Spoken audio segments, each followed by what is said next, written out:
Jaya advaita chandra jaya gaura bhakta vrinda. Vande Guru Nisha Bhaktan Ishani Shavatarakant Tat Prakasham Satat Shakti Krishna Chaitanya Sangyakam Vande Shri Krishna Chaitanya Nityananda Sahodito Gaura Udaye Pushpanvatau Chitrau Sandau Tamonudau Vande Guru Nisha Bhakta Nisha Nisha Avtarakan Tat Prakasham Satat Shakti Krishna Chaitanya Sangyakam Grantira Arambha Kori Mangalacharana Guru Vaishnava Bhagavan Tinirasmarana Hoy Vighna Vinashana Anayasa Safal Nija Vanchita Purana Hare Krishna Krishna Krishna Hare Hare Hare Ram, Ram Ram, Hare Hare. Guruvi Gauri Chandraya, Radhikaya, Tadalaye, Krishnaya, Krishna Bhaktaya, Tad Bhaktaya, Namo Namaha. Hare Krishna, dear Vaishnavas, thank you so much for joining. We are reading Śrīmad-Bhāgavatam, Chaitanya-Caritāmṛta, which is also Granth Canto or Adi-lila, chapter number 2, Lord Chaitanya, the Supreme Personality of Godhead. So we read the text number 2 yesterday. We'll move on to the next verse, which is text number 3. Jaya Jaya Shri Chaitanya, Jaya Nityananda, Jaya Advaita Chandra, Jaya Gaura Bhakta Vrinda. Translation by His Divine Grace, A.C. Bhaktivedanta Swami Prabhupada, Shri Prabhupada Ki Jai. All glories to Lord Sri Chaitanya Mahaprabhu and Lord Sri Nityananda. All glories to Sri Advaita Acharya and all glories to the devotees of Lord Gauranga. Very, very straightforward. This verse came in the previous chapter as well. And this verse is sung quite often in the prayers and in general in Kirtan also. So, glories to Chaitanya Mahaprabhu, Nityam Prabhu, Advaita Acharya Prabhu, and Bhakta Vrinda, Gaur Bhakta Vrinda, all the devotees, the associates of Lord Sri Chaitanya Mahaprabhu. So, let's see the next verse. Yes, text 4. Silas Prabhu or anyone else wants to read? Pranam, dear Vaishnavas. Text 4. Tritiya Shlokera Artha Kari Vivarana Vastu Nirdeshata Rupa Mangalacharana. Translation by His Divine Grace A.C. Bhaktivedanta Swami Srila Prabhupada Ki Jai. Let me describe the meaning of the third verse of the first 14. It is an auspicious vibration that describes the absolute truth. So this verse that is repeated often, Krishnaraj Kaviraj Goswami is telling us why it is such an important verse, and he's going to describe it more in detail. And as Shubhilas Prabhuji said, this is a very important verse, and just like our Jai Sri Krishna Chaitanya Prabhu Nityananda Sri Advaita Gadadhara Srivasadi Gaura Bhakta Vrinda, it's just a variation of that, and why we have to give our obeisances to the Panchatattva all the time. Thank you, Prabhuji. Please, if you'd like to add or correct.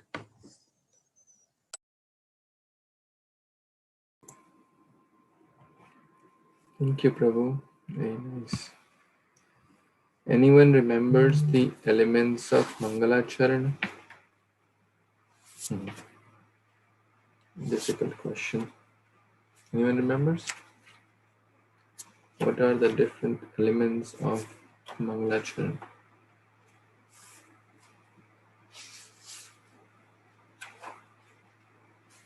Yeah.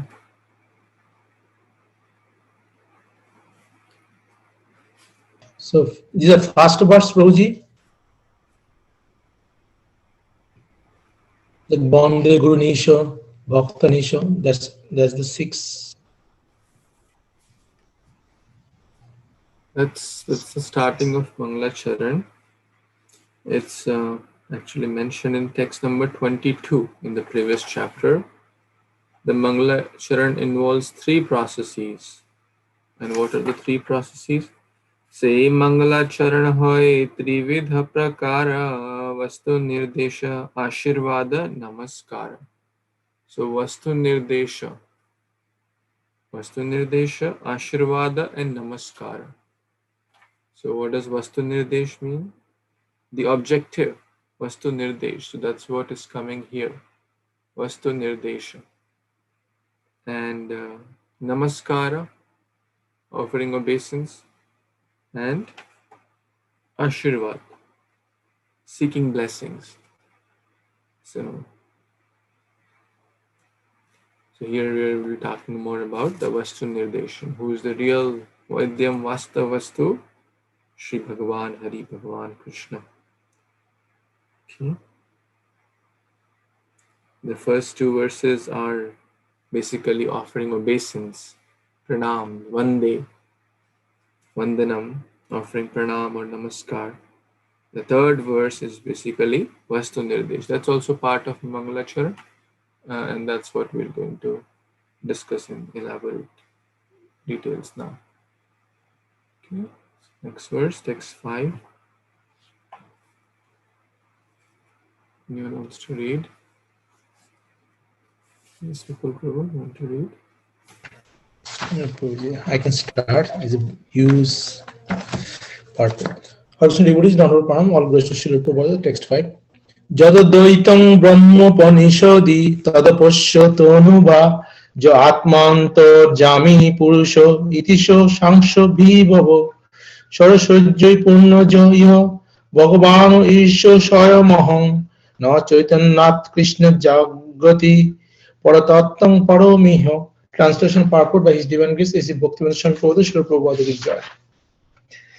What the Upanishad describe as the impersonal Brahman is but the effulgence of his body, and the Lord known as the Supersoul is but his localized plenary portion. Lord Chaitanya is the Supreme Personal Godhead, Krishna himself, full with 6 opulences. He is the absolute truth, and no other truth greater than or equal to him. Purport. The compilers of the Upanishad speaks very highly of the impersonal Brahman. The Upanishads, which are considered the most elevated portion of the Vedic literatures, are meant for persons who desire to get free from mental association and who therefore approach a bona fide spiritual master for enlightenment. The prefix upo indicates that one must receive knowledge about the absolute truth from a spiritual master. One who has faith in his spiritual master actually receives transcendental instruction, and as his attachment for material life slackens, he is able to advance on the spiritual path. Knowledge of the transcendental science of the Upanishads can free one from entanglement of existence in material world, and when thus liberated, one can be elevated to the spiritual kingdom of the Supreme Personal Godhead by advancement in spiritual life. The beginning of spiritual enlightenment is realization of impersonal Brahman. Such realization is effected by gradual negation of material variegatedness. Impersonal Brahman realization is the partial, distant experience of the absolute truth that one achieves through the rational approach. It is compared to one seeing a hill from a distance and taking it to be the smoky cloud. A hill is not a smoky cloud, but it appears to be one from a distance because of our imperfect vision. In imperfect or smoky realization of the absolute truth, spiritual vehiculateness is conspicuous by its absence. This absence is therefore called advaita vada, or relation of the oneness of the absolute. The impersonal glowing effulgence of Brahman consists of only of the impersonal bodily rays of the Supreme Godhead, Sri Krishna. Since Sri Gaurasundar or Lord Sri Chaitanya Mahaprabhu is identical with Sri Krishna himself, the Brahman effulgence consists of the rays of his transcendental body. I stop here, Prabhuji. So, in these beautiful words, actually it will be described about the Lord's three features: impersonal Brahman, localized super soul, and the Lord, Supreme Lord in his bodily features with six opulences. So, as you know, that the beginning of spiritual understanding is relation to the impersonal Brahman, but this is partial, not the whole.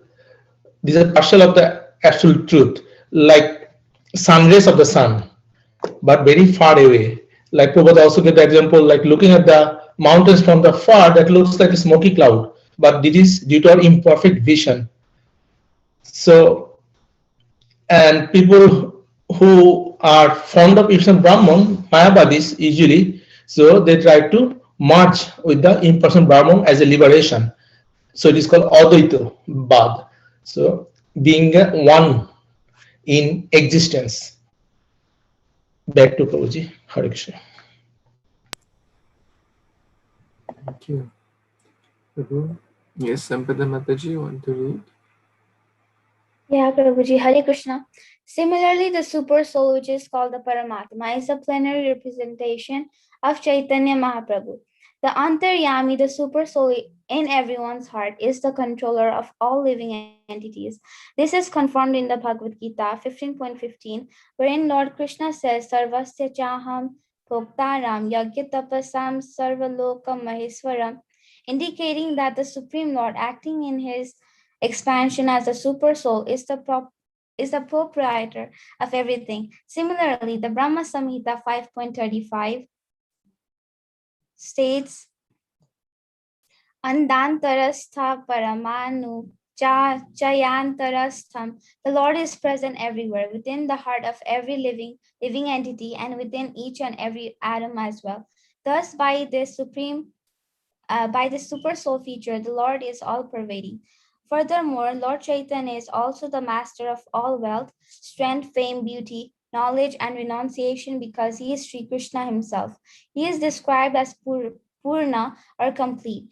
In the feature of Lord Chaitanya, the Lord is an ideal renouncer, just as Sri Rama was an ideal king. Lord Chaitanya accepted the order of sannyasa and exemplified exceedingly wonderful principles in his own life. No one can compare to him in the order of sannyasa. Although in Kali Yuga, acceptance of the sannyasa order is generally forbidden. Lord Chaitanya accepted it because he is complete in renunciation. Others cannot imitate him, but can only follow in his footsteps as far as possible. Those who are unfit for this order of life are strictly forbidden by the injunction of the Sastras to accept it. Lord Chaitanya, however, is complete in renunciation as well as all other opulences. He is therefore the highest principle of the absolute truth. By an analytical study of the truth of Lord Chaitanya, one will find that he is not different from the Supreme Personality of Godhead Krishna. No one is greater than or even equal to him.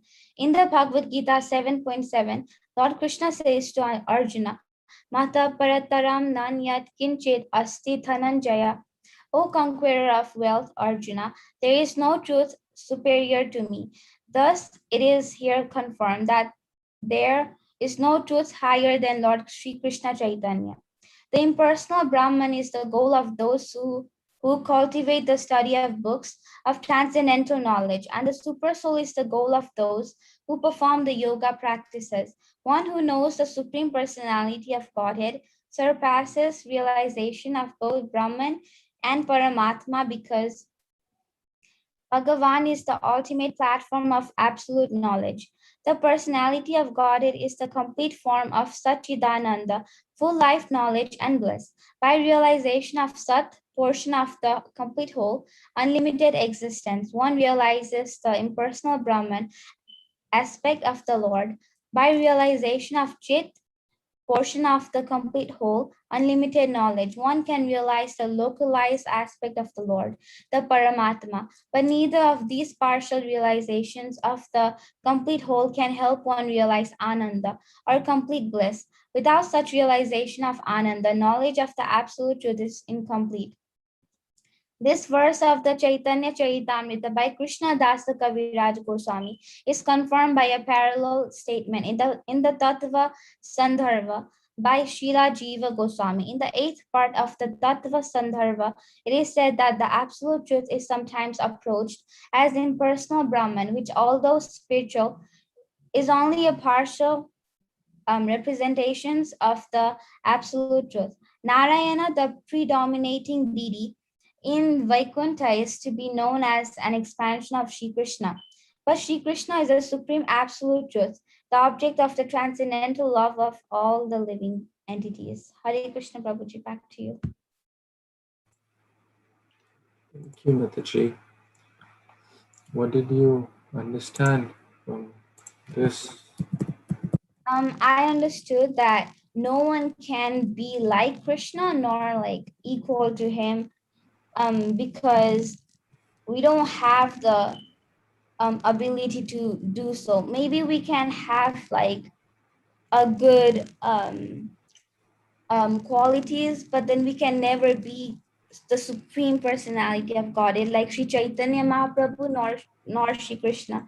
But Sri Krishna Chaitanya Mahaprabhu is Krishna, basically. So there is no difference between Chaitanya Mahaprabhu and Lord Krishna himself. Hare Krishna, back to you. Thank you.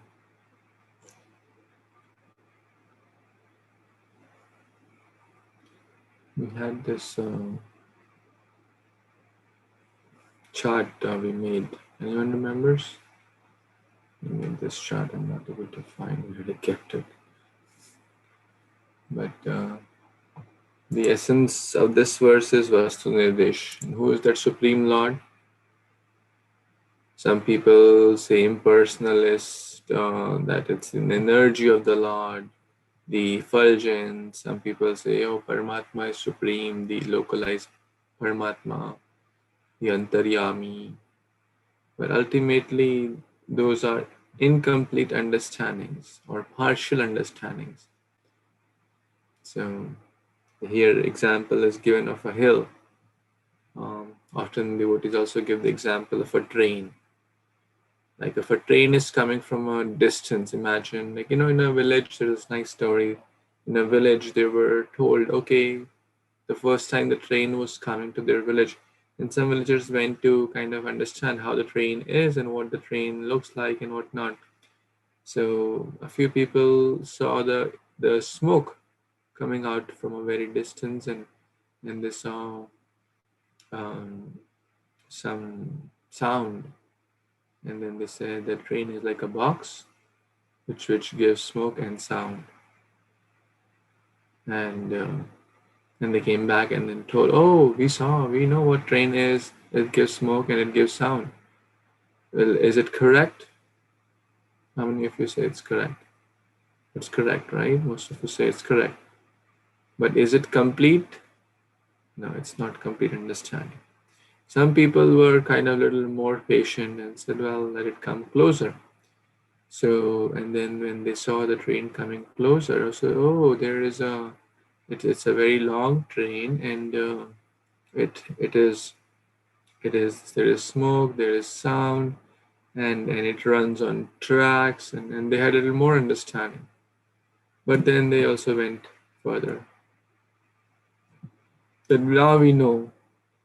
So their understanding is little better than the previous one, but still it's not complete. Some were more patient, and they let the train come to the halt, and that They experience the train in and out. Oh, there's an engine. The engine runs. The different bogies are connected to each other, and how there are different seating arrangements, and how there is a connection from one bogie to the other. In short, they understand, and the smoke and the sound are also correct, but it is coming from this only. The engine gives the smoke and the sound. So in short, that's the full understanding. The full understanding includes the partial understanding. So the Bhagavan understanding of Krishna's opulences, wealth, knowledge, beauty, fame, renunciation, etc., includes the understanding of the Paramatma and the Brahman realization. Those are not the complete understandings or realization. So, therefore, Ye Krishna Tattva Veti, say Guru Hoy, Sa Mahatma So Durlabha. One who understands the science of Krishna, one who understands Vasudeva Sarvamiti, Sa Mahatma So Durlabha. Out of thousands and millions of Brahmavadis, and one gets to the understanding of the Paramatma realization, and then very, very few get to the understanding of the personal form of the Lord understanding. So it's not very, very easy and common. Therefore, we are so fortunate to be under Srila Prabhupada's umbrella to receive the right understanding. You remember Srila Krishnadas Kaviraj Goswami compared these to crocodiles, the Brahmavadi, the liberation, and so many so-called philosophers and different conclusions. They were compared to all like crocodiles in this ocean of so-called philosophies. So we are very, very blessed in that way. Okay, let's read the next verse unless anyone has any other comments. Okay, text number 6. Anyone? Hare Krishna Prabhu. Can I read? Yeah, please, Hare Prabhu. Krishna Prabhu. Hare Krishna devotees and the film on page 2. Brahmatma Bhagavan Anuvadadina Anga Prabha Amsa Swarupa Tina Vidya Chihna. Translation purport by His Divine Grace is Srila Ki Jai. Impersonal Brahman, the localized Paramatma, and the personality of Godhead are three subjects, and the glowing effulgence, the partial manifestation, and the original form are their three respective predicates. Thank you.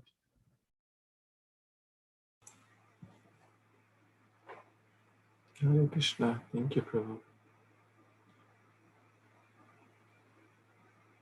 Text 7. Raghu Prabhu, want to read? Yeah. Hare Krishna devotee. Anuvada aje pache videya stapana seyata kahi suna shastra vivarana. Translation. By His Divine Grace, Sri Bhaktivedanta Swami Prabhupada, Jai Srila Prabhupada. A predicate always follows its subject. Now I shall explain the meaning of this verse according to the revealed scriptures. Thank you. Back to you. Hare Krishna. Thank you, Prabhuji. So let's see what is predicate this. The part of the sentence or clause containing a verb and stating something about the subject. So, okay.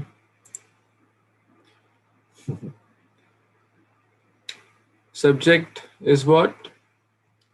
Here, the three aspects of the Supreme Lord, the Brahman, Paramatma, and the Bhagavan.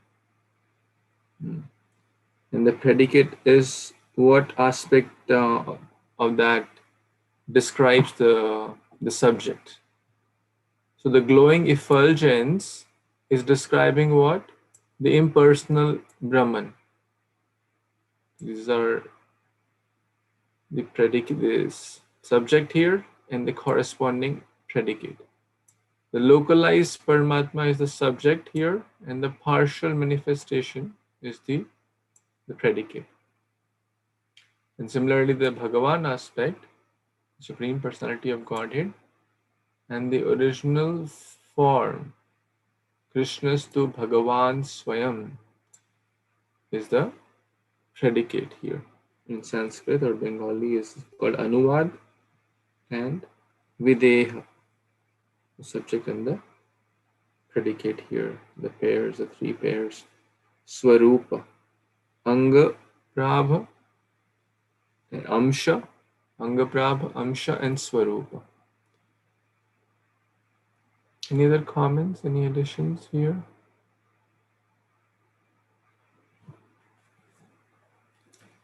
Okay, we can read text number 8. Anyone wants to read? Hare Krishna Prabhuji, Dandavat Pranam. Text 8. Swayam Bhagavan Krishna Vishnu Paro Tattva Purno Gyan Purnananda Paramahatma. Translation by His Divine Grace A.C. Bhaktivedanta Swami Prabhupada ki jai.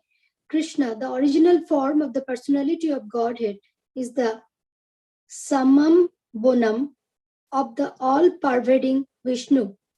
He is all perfect knowledge and all perfect place. He is the supreme transcendence. Back to you, Prabhuji. Hare Krishna.